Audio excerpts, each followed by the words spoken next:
Japan और चीन की यात्रा के पहले पड़ाव में आज टोक्यो पहुंचे पीएम मोदी। 1 सितंबर तक है प्रधानमंत्री का विदेश दौरा।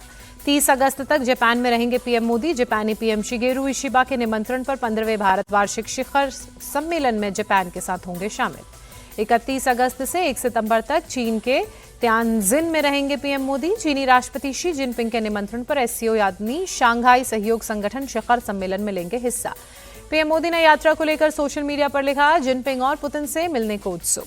संघ प्रमुख मोहन भागवत का बड़ा बयान, मथुरा काशी आंदोलन का समर्थन नहीं करेगा संघ, बोले लेकिन हिंदुओं की भावना का सम्मान होना चाहिए।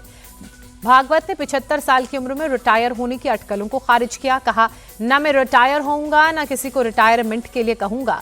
संघ के 100 साल पूरे होने के कार्यक्रम के आखिरी दिन भागवत ने सवालों का जवाब दिया। आरएसएस और बीजेपी के रिश्तों पर कहा, हम सलाह दे सकते हैं, फैसले बीजेपी खुद लेती है। भागवत ने जनसंख्या असंतुलन पर चिंता जताई। कहा, भारत के हर घर में हो 3 संतान। जमीयत उलेमाए हिंद के अध्यक्ष मौलाना अरशद मदनी ने की आरएसएस की तारीफ। कहा, 100 साल पूरे होने के मौके पर जो प्रस्ताव आरएसएस ने रखा हमें अच्छा लगा। काशी मथुरा के अलावा किसी मंदिर में शिवलिंग न ढूंढने के संघ प्रमुख के बयान पर मदनी ने कहा, इस मामले में हमारा नजरिया 1991 का वर्शिप एक्ट है।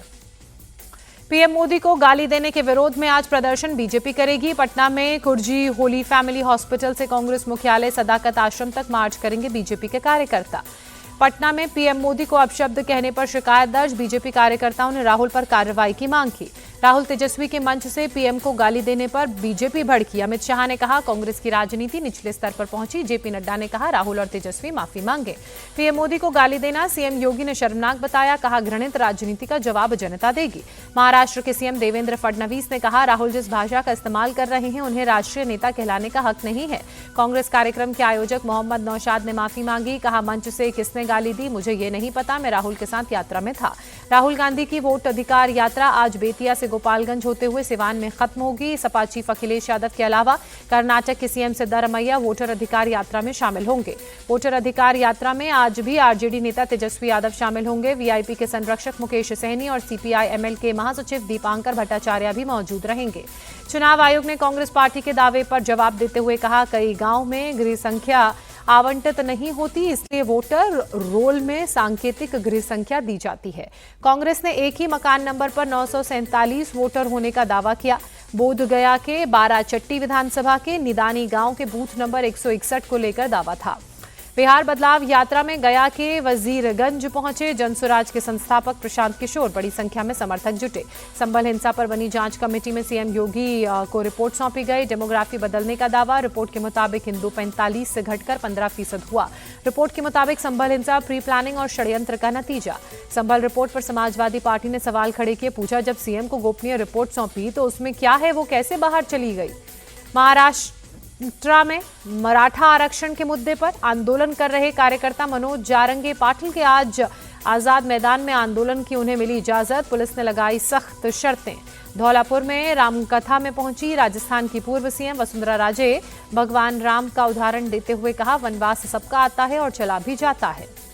टैरिफ पर तनातनी के बीच ट्रंप के एडवाइजर का बड़बोलापन। कहा, भारत की फंडिंग से रूस और यूक्रेन में संघर्ष बढ़ा, ये मोदी का युद्ध है।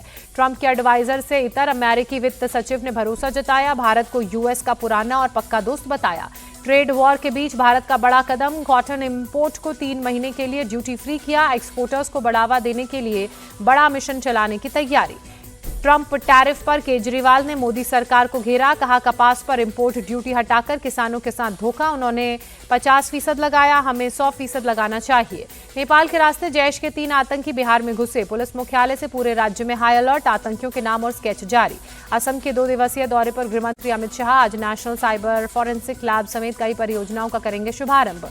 लखनऊ में आज राज्य निर्वाचन आयोग के कार्यालय का भवन का शिलान्यास सीएम योगी करेंगे। राजस्थान के सीएम ने सार्वजनिक निर्माण विभाग के अधिकारियों के साथ बैठक की। बजट में किए गए ऐलान को लागू करने पर बात हुई। गुजरात में सीजी पावर के सेमीकंडक्टर प्लांट का उद्घाटन। केंद्रीय मंत्री अश्विनी वैष्णव और सीएम पटेल ने किया शुभारंभ।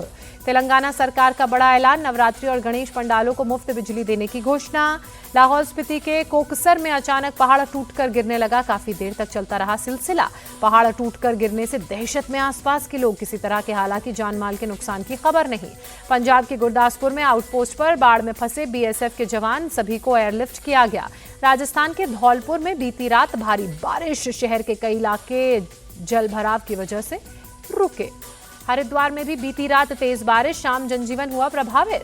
हैदराबाद की मूसी नदी में एक व्यक्ति लापता, पुलिस का तलाशी अभियान जारी। गाजियाबाद में पुलिस से मुठभेड़ के बाद 2 बदमाश गिरफ्तार, जवाबी कार्रवाई में एक बदमाश के पैर में लगी गोली।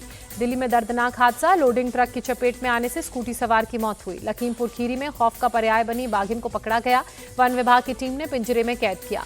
एक्टर सिद्धार्थ मल्होत्रा और एक्ट्रेस जानवी कपूर ने भी लाल बाग से राजा के दर्शन किए। डायमंड लीग में खिताबी जीत से चूके नीरज चोपड़ा, लगातार तीसरी बार सिल्वर मेडल से करना पड़ा संतोष। जर्मनी के जूलियन वेबर ने गोल्ड पर किया कब्जा।